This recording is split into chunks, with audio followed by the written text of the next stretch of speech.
Legacy Velocitron Cosmos is a hot ticket item right now, I think. With him popping up at Ross stores all over, now is a good time to talk about this guy. He is a very, very nice UFO that cleans up pretty well, despite looking a bit like a trash can on top and having a flight port on the wrong side. I do like the little red button and how round he is. It gives him a great look and replicates his original G1 vehicle mode perfectly. Like, so close, I hate it to a degree because it just should be just a touch better if it had those minor wheels on the bottom. Anyways, for size comparison here, we do have Cybertron Short Round, Beast Wars Razor Beast, and of course, Machine Wars Hoist. Now, it does have nice little float ability. It is fun to handle, and he does just look good from all around, including the bottom. He does have these bulbs that he sits on to lift him from the ground. Whee! All right. Oh, no. Cosmos is a very simple transformer. He is a deluxe, but he also uses about like 2 molds less than your average deluxe, and transformation is extremely simple. As I said earlier, you just want to pull the arms down and out, flip up these panels to unlock the legs, bring the legs down and wiggle them forward, and there's going to be a tab there, and it's going to clip in right there. Split the legs, fold the feet down, and fold the heels back until they snap. There we go. And that's going to lock the feet into place. Ooh. And there we go.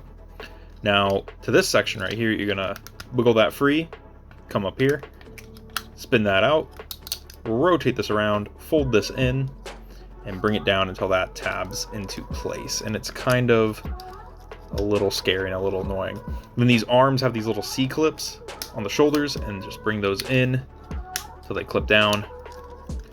Adjust everything, come into the forearms, and fold out the hands. And with that, we can stand him up, we can move the camera up, and we can bring in his weapon wherever I stashed it. Never mind. But yeah, there is Legacy Velocitron Cosmos. Robot mode on Cosmos is absolutely fantastic. I love his stance and posture and the round, dumpy little head that he has squared off at the top. It is so nice. His posability allows him to get into almost any pose because he's highly articulated for someone that doesn't use a lot of molds. And I love his racetrack accessory. It looks nice and he holds it well. It can also double as a blaster. His colors on here are spot on to the G1 toy. The paint matching to the yellow on the legs is not very great, but you know, we can deal with it because it's such a good figure. And when was the last time we got a Cosmos at this scale that looked this good? The answer really is never. We never got a deluxe Cosmos because he seems cursed to only be a Legends toy.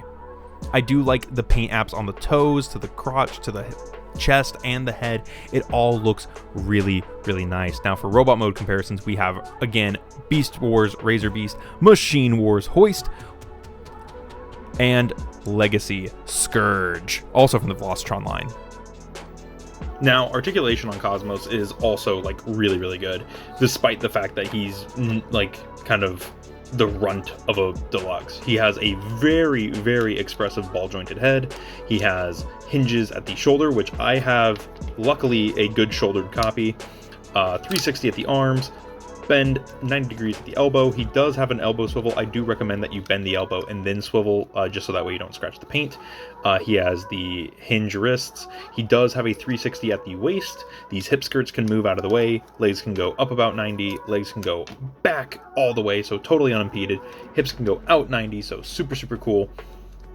Legs 360 at the thigh, 90 degrees at the knee, and then just a little bit of a baby ankle tilt. It looks like he could get more out of it, and I think if we pop the heel out, fold that, yeah, he can get way more out of it in theory, but in practice, not so much. So really kind of middling there when it came to the ankles. But other than that, really, really good articulation on this guy. Like if he had a wrist swivel, that would put him about on par, but you know, the fact that this guy was, you know, made at all really, really makes him worth it. But also, like, very clean robot mode as well. Like very little kibble. all things said and done, Cosmos is just a wonderful and fantastic addition to any collection you have, whether that be just bits and pieces from previous series or you're collecting a lot of the legacy stuff. He is a mini bot and he looks amazing with the other mini bots, that being Bumblebee, Beachcomber, and Cliffjumper. Those guys all look super amazing with Cosmos, and I think he's a worthy addition, even if you're just collecting the Velocitron stuff. And like I said, he is popping up at Ross's lately, so I think getting him does become a little easier, but do make sure to go out there if you're trying to pick this guy up on the cheap. That being said, thank you guys for watching. Let me know what you thought about this. If you feel like supporting the channel, down in the description, there's my Patreon and my other links if you feel like supporting. Thank you for watching. This has been Bots Obsession.